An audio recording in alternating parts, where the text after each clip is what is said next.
अरे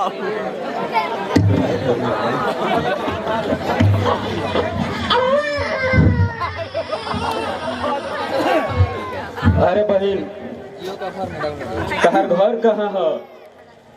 तू कहाँ जात रहो ऐसे ना हालत में? भैया हम एगो लाचार नारे बानी, हमारा जो ससुराल वाला घर से निकालने वाला।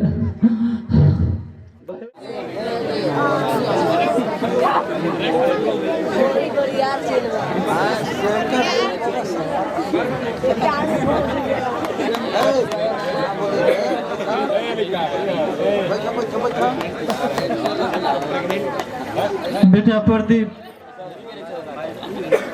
माई तू यहाँ का करेल बड़े हो?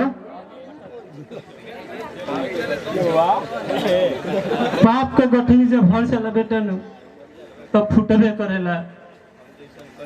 हम जैसन कहनी ओकर फल हम तो भुगतता नहीं। बाकी हमारे एगो विनती बा प्रदीप, तू हमार विनती मनबो कि ना?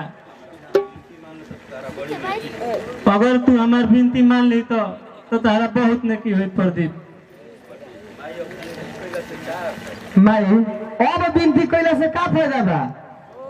तू जा घरे, हमारा करवा दे जेल में।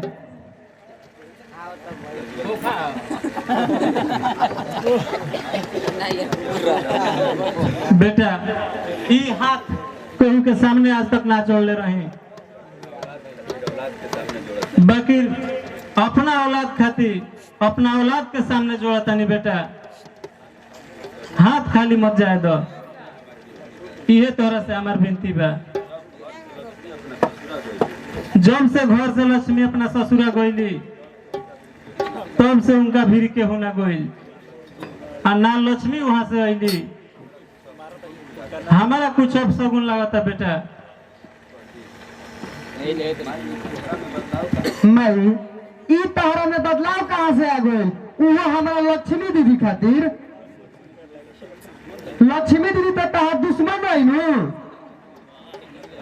ऐसे मत कह प्रदीप, हमारा के एक बेर अपना लक्ष्मी दीदी से मिला दो। हम उनका से गोड़ पर गिर के माफी मांग ले प्रदीप। बोलो प्रदीप, तू लक्ष्मी के लिए के अइबो नु?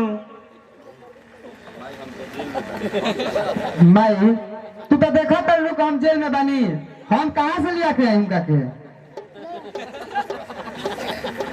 बेटा प्रदीप, रक्षाबंधन बहुत नजदीक आ गइल बा। सब बहन अपना भाई के राखी बांधे खातिर इंतजार करे ली जा। वही तरी नु लक्ष्मी और बेटी इंतजार करत हुई है कब हमार भैया आए हैं। बोलो प्रदीप, तू जाइबो नु?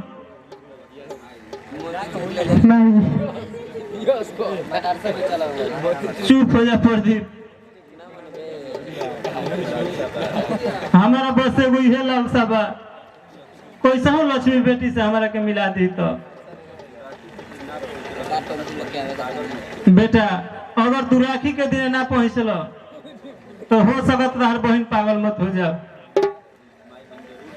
माई हम जरूर जाए अपना लक्ष्मी दीदी के हैं राखी बंधवावे खातिर, हम जरूर जाए।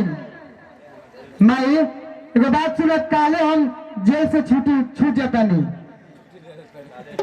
काल हमार जेल से रिहाई होके वाला बाटे। देखो बेटा, लक्ष्मी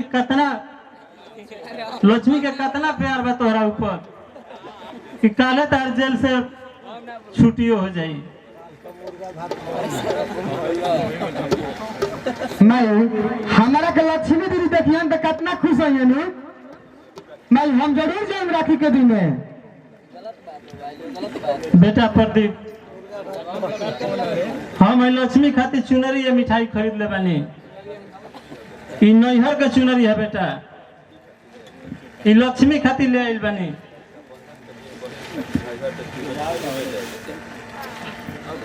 रक्षाबंधन के दिन बहन खातिर भाई के चुनरी जरूर लेके जाए के चाहिए। नैहर की चुनरी हाँ बेटा,